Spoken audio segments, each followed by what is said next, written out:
तो आज के सेशन में, आज के इस वीडियो के अंदर हम नेक्स्ट बीट देखने वाले हैं जिसके अंदर ब्लड सर्कुलेशन थ्रू हार्ट। तो आपको ये नजर आ रहा है यहाँ पे ब्लड सर्कुलेशन थ्रू हार्ट। देखो ये जो हम लास्ट सेशन के अंदर हार्ट का पूरा स्ट्रक्चर देखे थे और उसके अंदर वो फंक्शनिंग किस तरह से करता है, यानी ब्लड सर्कुलेटरी सिस्टम के बारे में अपन पूरा डिटेल में देख चुके हैं। ओके, लास्ट वीडियो के अंदर। तो आज की इस वीडियो के अंदर हम जो देखने वाले हैं तो उसके अंदर blood circulation through heart and functioning of heart के बारे में अपन थोड़ा सा देखने वाले हैं। ठीक है, तो देखो यानी इसको यानी ब्लड सर्कुलेशन किसको बोलते हैं, यानी पूरे बॉडी से पूरे बॉडी से ब्लड का सप्लाई होना किसको, हार्ट को, यानी पूरे बॉडी के जितने भी पार्ट्स हैं वहां से ब्लड क्या होता है, वहां से निकल के हार्ट को सप्लाई होना, तो इसको ब्लड सर्कुलेशन बोलेंगे उसको। ओके, जिस तरह से डेफिनेशन भी बोल सकते हैं अपन, process of pumping the blood towards various part of the body and bringing it back toward the heart is called blood circulation. जैसे कि यहाँ पे दिखा है आपको, pumping of blood from body part to heart और heart to body part is called blood circulation. Is called क्या बोलेंगे उसको, ब्लड सर्कुलेशन। और इसके अंदर क्या होता है, heart is alternately contract and relaxes in a one beat. जब एक मर्तबा दिल की धड़कन क्या होती है, एक मर्तबा होती है, तो उस एक धड़कन के अंदर क्या होता है, तो यहाँ पे होता है कॉन्ट्रैक्शन और रिलैक्सेशन होता है, सुकड़ना और फूगना जिसको बोलते हैं, कॉन्ट्रैक्शन एंड रिलैक्सेशन बोलेंगे उसको। तो इस तरह से यानी ये ब्लड सर्कुलेशन के बारे में, यानी पूरे बॉडी से क्या होना, बॉडी पार्ट्स में से हार्ट को पहुंचना, और हार्ट क्या करता है, फिर उसको फिल्ट्रेशन की प्रोसेस होती है और फिर वहां से क्या होता है, हर बॉडी पार्ट तक के ब्लड को लेकर ले जाया है। हाँ, ये पूरी सर्कुलेटरी सिस्टम का काम है। ओके, देन उसके लिए उन्होंने एक एक्टिविटी बताई हुई मटेरियल के लिए तौर पे, उन्होंने 2 फीट लॉन्ग और rubber tube with a small operation और स्टॉप वॉच फिनेल, जिसके अंदर बताया उन्होंने fit funnel at one end of the rubber tube and keep the wide mouth and funnel on the left side of the thorax, bringing other end of the tube near the ear of the hear or sound and record the number of beat per minute using the stopwatch। जैसे कि हमारे heart beat की जो है पर minute को क्या होते हैं 72 मर्तबा यानी हार्ट बीटिंग होती है। जिस तरह से नॉर्मल पर्सन की अगर देखा गया तो वो उस तरह से हार्ट बीटिंग होती है। समझो एक एक्टिविटी बताई हुई कि हार्ट बीट को किस तरह से मेजर कर सकते हैं और किस तरह से होता है उसके अंदर। Pulse to find correlation between the heartbeats and pulses felt in the wrist. अपन हार्ट बीट भी देख सकते हैं, चेस्ट को हाथ लगा के हार्ट बीट, और हमारे वेस्ट को, ये हमारे ये हथेली पे, यहाँ पे अगर अपन यहाँ पे इस तरह से हाथ लगा के अगर देखेंगे तो हमको पता चलेगा कि वहाँ पे भी पल्सेस किस तरह से होते हैं। ओके, देन अब उसके बाद देखो ब्लड के बारे में देखेंगे। एक्चुअल में ब्लड कैसा होता है ये तो हमको मालूम है पूरी तरीके से, ब्लड किस तरह से होता है पूरी तरीके से मालूम है हमको, लेकिन इसके अंदर क्या क्या चीजें होते हैं, किस तरह से होता है, उसके बारे में थोड़ा सा डिटेल में देखेंगे। ओके, तो देखो यहाँ पे ये blood is a red coloured fluid material. कैसा होता है ब्लड, रेड कलर का होता है। Blood is a red colour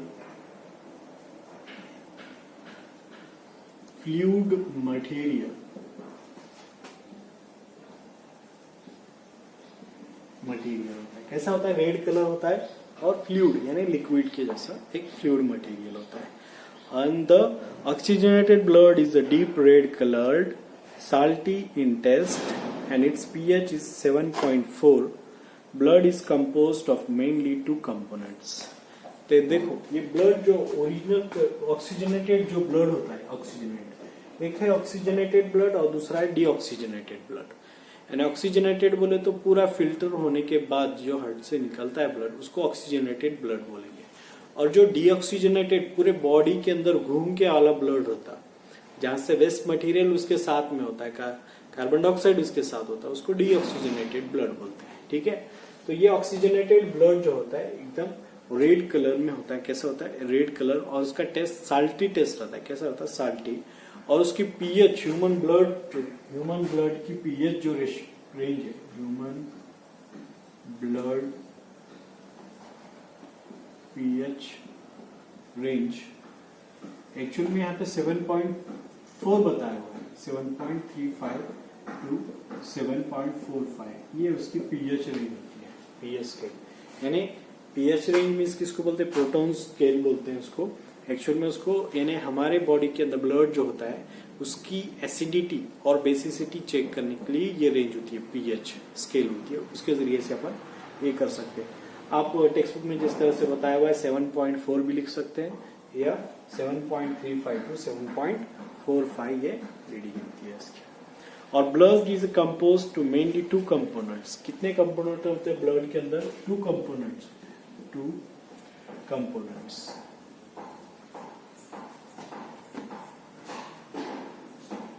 दो कंपोनेंट्स होते हैं। कौन से कंपोनेंट्स होते हैं? एक तो चीज इसके अंदर प्लाज्मा होता है और उसके बाद ब्लड सेल होते हैं। प्लाज्मा और ब्लड सेल। प्लाज्मा क्या होता है और ब्लड सेल क्या होता है वो देखेंगे अपन। उससे पहले आप इसको अच्छे से वीडियो को पॉज कीजिए और ये आपका आज का असाइनमेंट रहेगा। इसको असाइनमेंट पेपर पे लिखिए और भी इसके आगे दिखाया जाएगा। तो इस वीडियो को यहाँ पे पॉज कीजिए और लिख कर लीजिए पॉज करके, ठीक है।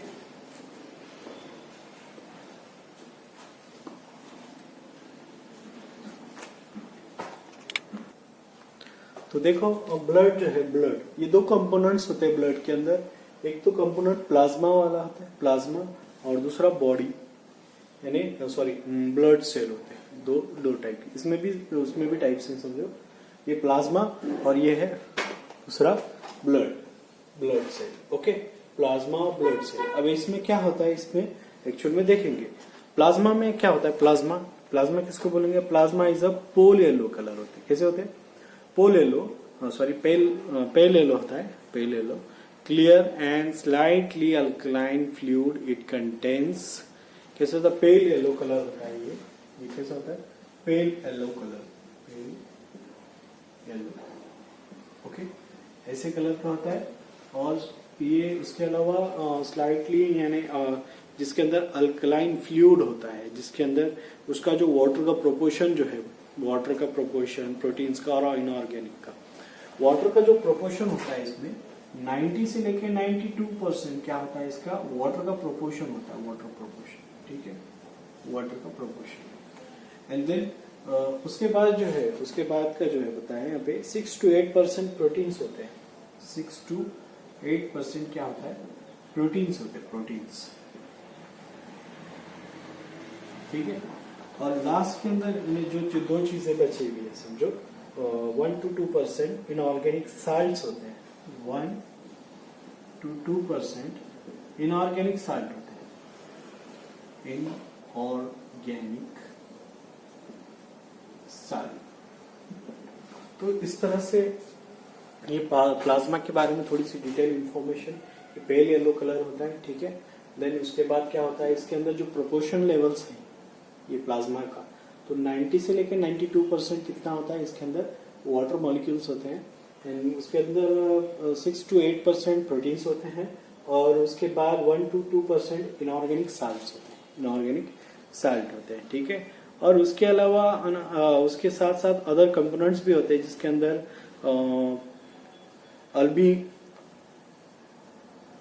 अल्बुमिन, जिसके अंदर distributes the water all over the body. Albumin ये जो वाटर को क्या करता है, पूरे बॉडी के अंदर डिस्ट्रीब्यूट करता है। एंड देन उसके बाद ग्लोबुलिन जो प्रोटेक्शन का काम करता है।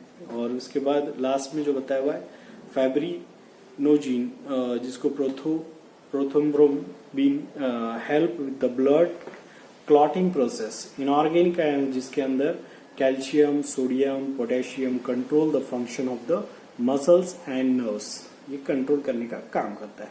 तो ये सब चीजें कहाँ पे होती है? प्लाज्मा के अंदर होती है। किसके अंदर होती है? प्लाज्मा के अंदर होती है, ठीक है। अब उसके बाद जो देखेंगे अपन ब्लड सेल के अंदर। किसके अंदर? ब्लड सेल के अंदर। तो एक्चुअल में ब्लड सेल के अंदर क्या होता है देखो, रेड ब्लड कार्पुस्कल जिसको आरबीसीज बोलते हैं, उसके अलावा white blood cells WBCs। Okay, ये दो चीजें इसके अंदर ब्लड सेल के अंदर है। दो टाइप के सेल, WBCs, RBCs।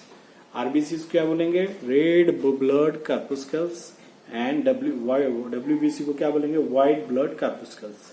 अभी कैसा फंक्शनिंग होता है देखो इसमें, रेड ब्लड कार्पुस्कल्स, यहाँ पहले तो होता है इसमें रेड ब्लड कार्पुस्कल्स,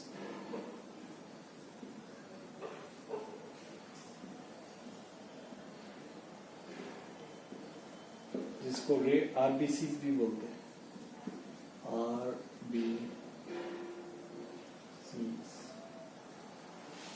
आरबीसी भी बोलते हैं, ठीक है। तो ये एक होता है, और इसमें क्या होता है, ये स्मॉल सर्कुलर इन्यूक्लिएटेड सेल्स, कैसा होता है, स्मॉल होता है, सर्कुलर होता है और इन्यूक्लिएटेड सेल होता है। These cells appear red due to the haemoglobin, और ये रेड क्यों होता है, इसके अंदर हीमोग्लोबिन होता है, इसलिए क्या होता है, रेड कलर में होता है इसके अंदर। 50 to 60 lakhs RBCs are present in each cubic milli diameter of blood। तो यहाँ पे ईच क्यूबिक डायमीटर बताया हुआ है, ईच क्यूबिक डायमीटर, मिली डायमीटर जिसके अंदर बताया, क्यूबिक मिलीमीटर के अंदर बताया हुआ है, इतने डायमीटर के अंदर यानी ब्लड के जो डायमीटर उसके अंदर 50 to 60 lakhs आरबीसीज होते हैं, 50 से 60 लाख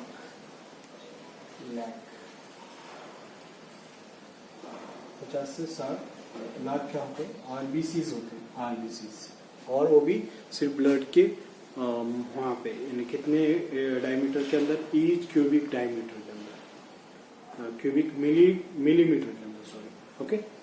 और उसके अलावा साथ ही साथ क्या होता है इसके अंदर, RBCs are produced in red bone marrow, और कहाँ पे प्रोड्यूस होते हैं, ये रेड बोन मैरो के अंदर होते हैं, और and live for about 100 to 127 days, और इनका ड्यूरेशन जो होता है, इनका ड्यूरेशन कितना होता है पता है, यहाँ पे 100 से लेके 127 डेज तक ये लाइव होते हैं, जिंदा रहते हैं, उसके बाद ये डेड हो जाते हैं, ये क्या होते हैं, डेड हो जाते हैं, ओके। फिर उसके बाद डब्ल्यूबीसी के बारे में देखेंगे, ये तो हो गया आरबीसी के बारे में। अब उसके बाद डब्ल्यूबीसी के बारे में, जिसको व्हाइट ब्लड कार्पुस्कल्स बोलेंगे, व्हाइट ब्लड कार्पुस्कल्स, इसको डब्ल्यूबीसी बोलते हैं, डब्ल्यूबीसी, ओके, डब्ल्यूबीसी बोलेंगे। अब इसमें होता है क्या है, इसमें देखो, these are large nucleated and colourless cell, कैसे होते हैं, लार्ज होते हैं, न्यूक्लियोटाइड और कलरलेस होते हैं, वो WBC. 5 to 10,000 WBC are present per millimetre, cubic millimetre of blood, जैसे क्यूबिक मिलीमीटर जो बताया हुआ है ब्लड के उतने साइज के अंदर कितने, 5 से लेके 10,000 तक ये डब्ल्यूबीसी होते हैं, और वही क्यूबिक डायमीटर के अंदर जो 50 से 60 लाख क्या होते हैं, रेड ब्लड कार्पुस्कल्स होते हैं, लेकिन यहाँ पे 5 से सिर्फ 10,000 WBC होते हैं वो, okay. WBC are present per mm cube of blood, okay. 5 types of WBC are present, basophils, eosinophils, neutrophils, monocytes and lymphocyte, ठीक है। तो ये 5 टाइप के WBCs होते हैं, WBCs के अंदर भी टाइप्स हैं, ओके। देन उसके बाद WBC are produced in a red bone marrow, and WBC act as a soldier in our body, और एक सोल्जर का काम करते हैं, विच मीन्स प्रोटेक्शन देने का काम करते हैं इसमें, ओके। अब इसका फंक्शन क्या है देखो, these cells attack the pathogen entering our body, they protect us from the microbial diseases। ये बॉडी के अंदर एक प्रोटेक्शन का काम करते हैं, किसका काम करते हैं, प्रोटेक्शन का, ठीक है। यानी बॉडी के अंदर के जो पैथोजन है, जिसको रोगाणु बोलते हैं, वो रोगाणु को, एक कीटाणु को, जर्म्स को मारने का काम ये करते हैं, ये सेल करते हैं, ओके। और उसके अलावा they protect us from the microbial diseases, जो माइक्रोबियल डिसीज उससे प्रोटेक्ट करने का काम करते हैं, ओके। देन उसके बाद जो है लास्ट, इसके अंदर ब्लड सेल के अंदर के जो प्लेटलेट्स होते हैं, जिसको बोलते हैं these are extremely small and disc shaped, कैसे होते हैं प्लेटलेट्स, स्मॉल और डिस्क शेप में होते हैं, और 2.5 to 4 lakhs platelets are present per millimeter cube of blood. यानी क्यूबिक मिलीमीटर जो ब्लड का ये होता है, एरिया होता है, उतने इसके अंदर 2.5 से लेके 4 लाख तक क्या होते हैं इसके अंदर प्लेटलेट्स होते हैं। फंक्शन क्या है प्लेटलेट्स का? Platelets participate in a blood clotting process. Clotting process के लिए बहुत ज्यादा हेल्पफुल है। ओके, तो ये इस तरह से ये ब्लड यानी blood circulation through the heart और उसका फंक्शन ऑफ हार्ट, ये पूरा आज अपन इस वीडियो के अंदर देख चुके हैं। ओके, तो यानी ये सब चीजें देख ली, इसको अच्छे से देखिए, वीडियो को स्टॉप करके बार बार देखिए ताकि अच्छे से पॉइंट क्लियर हो जाए। और आपके कुछ भी डाउट्स हैं तो कमेंट्स के अंदर बताइए और उसको आगे के वीडियो के अंदर बताया जाएगा। ठीक है, तो यहीं पे रुकते हैं हम आज।